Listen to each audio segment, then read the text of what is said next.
Okay, so there's a few things. Um, Talked about it in a post. Uh, One of the things is that one of the bolts, I believe, for my stem, stem stripped out. So I'm going to try and put a helicoil, drill that out and put a helicoil in right there. So that'll be fun, right? Um, Another, hey, check it out.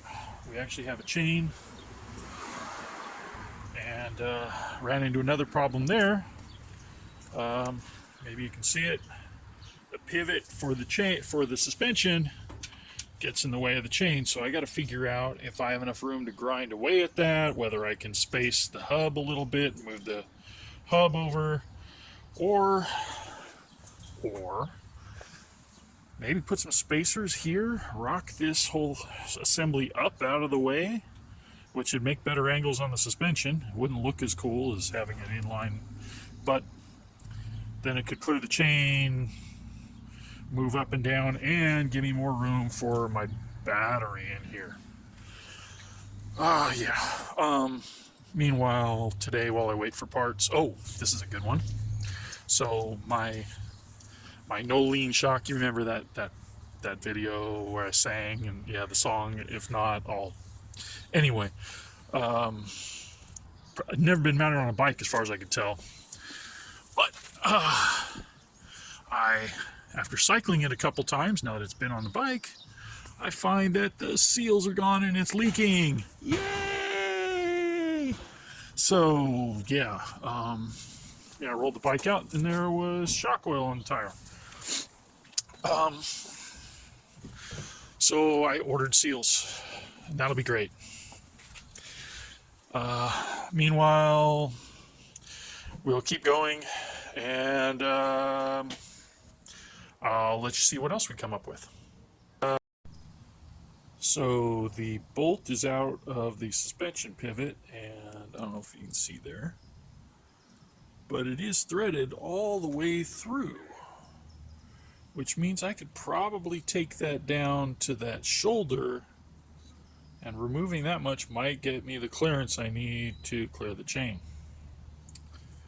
Also, since I gotta cut this longer bolt down anyway, at the same time, and I needed a longer bolt for this, where I had to use a spacer, I think I could just swap the two out.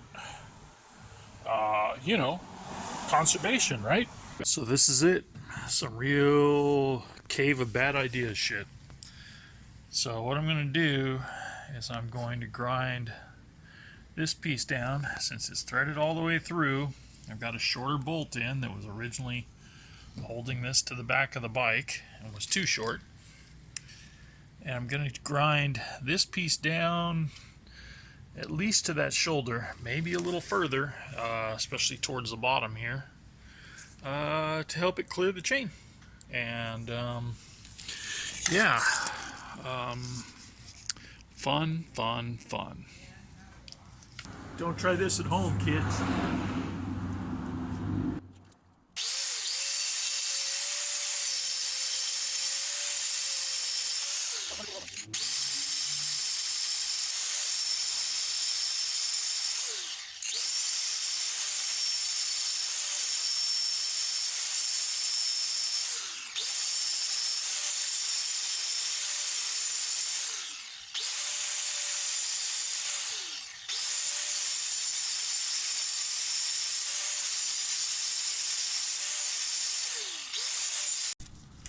So close, yet so far. We're still rubbing on there, just barely. Can we see it? I don't know if we can see it. Maybe from there we can see it. It's so close. Maybe if I take off a little more. So I took a Sharpie and a blue one, and I marked the area that doesn't contact the chain so that you can see with the wheel and everything gone, this is the area I've got to trim further down. I'm going to try and take it a ways. It looks like I've still got some thread left. I'm going to try and go get a longer bolt for that pivot, just slightly longer, or get one a bit longer and then cut it down. But yeah, so this is the stuff you got to do. Here's the old bolt for that section. Now it's doing its job with the spacer, moving this whole thing over. Since originally I think this frame was spaced for like 125, now we're at 135.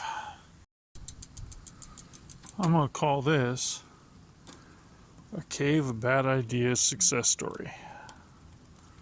Woo! Look at that. God damn.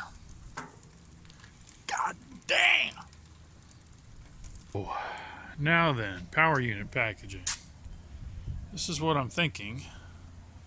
As the suspension works, this U shape slides forward. So I think I need to mount the battery against that forward part of the box section.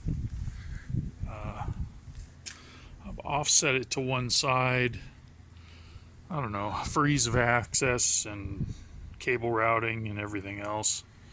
And then I thought I'd put the controller back here. It's got a metal plate between it and the tire. I could add a piece of aluminum that's wider and make a fender out of it, I suppose, to kind of guard a little more against spray and whatnot. That leaves me some space for wire. Coming down here, I'm not sure whether I'll try and integrate the pedal sensor or not for cadence, or whether I'm just going to run it on throttle. Yeah. That's basically where I'm at right now. No brakes yet. We're all wired up on the shifter, and I don't know, that's what it's looking like right now. Admittedly, not all the progress I'd hoped to make. I don't have the battery and everything wired up to go. No brakes on yet, waiting on those, but it is like technically rideable. I've been toying with the idea what to do about this seat. I mean, it's kind of neat that it's got this flip up, you know, to get access to the battery. But now that I've got a smaller battery, I don't think I need to worry about that too much. So I've got a solution for that on the way. I've got the heatsink thing that slips over here. I got to clearance that so it misses all these and lines up, doesn't short itself out.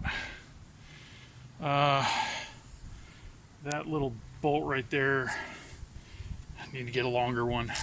It's probably good enough for a ride right now. Like I said, the no-lean shock is leaking. The seals are bad. Yeah. So I'm also waiting on a rebuild kit for the Smart Shock. Pretty nifty, right? I mean, you know, you put a 9-volt in and you can program your valving, and it's smart because it knows a big bump from a little bump and changes valving. Yeah, it's all shit that you don't really need electronics to do, and it's pretty easily broken, but I think it's kind of neat. If the rebuild on the shock doesn't work, then I'll find some other Reese shock or something to replace it. I'd rather not pay the $300 for that. But pedals on the way, seat on the way. We'll fix the we'll get it running under power soon. Electrical power. But you know, surprisingly,